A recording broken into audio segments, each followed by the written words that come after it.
இப்போ இந்த ரீலை தள்ளிட்டு போகிற அளவுக்கு உனக்கு ரொம்ப முக்கியமான வேலை எதுவும் இல்லை அப்படின்னா கடைசி வரைக்கும் லிசன் பண்ணு. பிடிச்சிருந்தா ஒரு லைக், இது யாருக்காச்சும் புரிய வைக்கணும்னு நினச்சா ஒரு ஷேர். பீரியட்ஸ் பெயின்னு சொல்லும்போது நம்ம எல்லாரும் அதை ஒரு ஃபிசிக்கல் பெயினாக தான் பார்க்குறோம்.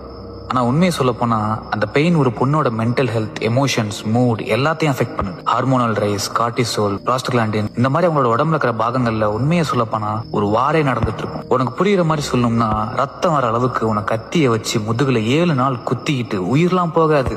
ஆனா அந்த வலியோட தான் வேலைக்கு போகணும், விளையாட போகணும், சிரிக்கணும், சாப்பிடணும், சமைக்கணும்னு சொன்னா யோசனை கூட பண்ணி பார்க்க முடியாது. ஆம்பளைங்க ஈஸியா சொல்லிடலாம் நான் நரக வேதனைப்பட்டு இருக்கேன்னு.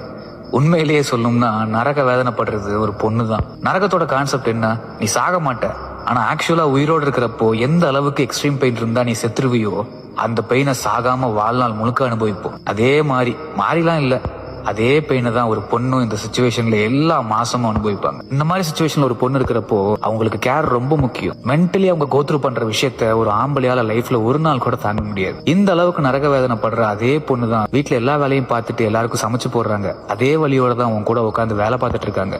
அதே வழியோட தான் பஸ்ல, மார்க்கெட்ல நீ ஓடுற அதே உலகத்துல அவளும் ஓடிட்டு இருக்கு. அதெல்லாம் தாண்டி பெரிய விஷயம், இந்த அளவுக்கு வலி இருக்கிறப்போ அவ கண்ணுல அந்த வலி தெரியலாம், ஆனா ஒரு நாள் கூட பயம் தெரியாது. இதுல என்ன இருக்கு?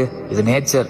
நான் தான் வேலைக்கு போறேன், கஷ்டப்படுறேன், மூட்டை தோக்குறேன், புடுங்குறேன்னு சொன்னீங்கன்னா ஒன்னு சொல்றேன் கேட்டுக்கோ. இந்த வழியை கடவுள் ஏன் ஆம்பளைக்கு கொடுக்கலன்னா, ஆம்பளை பிசிக்கலா ஸ்ட்ராங்கா இருந்தாலும் எமோஷனலா ரொம்ப வீக். பீரியட்ஸ் பெயின் கோத்ரூ பண்ற பொண்ணுங்கள்ட்ட போய் கேட்டுப்பாரு அவங்க மென்டலி எவ்வளவு கோத்ரூ பண்ணுவாங்கன்ட்டு. இது ஜஸ்ட் பிசிக்கல் பெயின் மட்டும் கிடையாது, அது ஒரு பொண்ணு எமோஷனலி கோத்ரூ பண்ற ஒரு அன்டோல்டு சைலண்ட் வார். ஒரு பையனுக்கு ஒரு கஷ்டம் வலினா ஃப்ரெண்ட்ஸ் கிட்ட புலம்பிட்டு சரக்கு அடிச்சுட்டு தம் ஊதிக்கிட்டு அந்த வலியை கடந்து போக 1000 வழி இருக்கும். இந்த அளவுக்கு எமோஷனல் அண்ட் பிசிக்கல் பெயின் அனுபவிக்கிற பொண்ணுங்களால மிஞ்சி போனா என்ன பண்ண முடியும்? கோவப்பட முடியும், திட்ட முடியும், காரணம் இல்லாம அழுவ முடியும், அவாய்ட் பண்ணுவா, பேச மாட்டா. ஏன்னா அவளாலேயே அவ என்ன கோத்ரூ பண்றான்னு புரிஞ்சுக்க முடியாது. இந்த மாதிரி வலி எல்லாம் நமக்கு இல்லன்னு சந்தோஷப்பட்டுக்கோ. பொண்ணா பிறந்த எல்லாருமே இந்த வலியை வாழ்நாள் முழுக்க சுமந்துதான் ஆகணும். உண்மையிலேயே பீரியட்ஸ் பெயின், பிரெக்னன்சி பெயினை தாங்குற எல்லா பொண்ணுங்களும் சொன்னாலும் சொல்லினாலும் they are the real superheroes. இவ்வளவு சொல்றதுக்கு காரணம் இந்த வலியை ஃபேஸ் பண்றது வேற யாரும் இல்ல, வீட்டுல இருக்கிற உன்னோட அம்மா, உன் கூட பிறந்த உன்னோட அக்கா, தங்கச்சி, உன் கூட வேலை பார்க்கற உன்னோட ஃப்ரெண்டு, நீ நேசிக்கிற உன்னோட ஒய்ஃபோ, லவ்வரோ, இந்த மாதிரி நீ வாழ்க்கையில பாக்குற எல்லா பொண்ணுங்களும் இந்த சாபத்தை சுமந்துட்டு தான் உன் முன்னாடி சிரிச்சிட்டு இருக்காங்க. அடுத்த டைம் ஏன் காரணம் இல்லாம கோவப்படுறாங்கன்னு கடுப்பாகிறதுக்கு முன்னாடி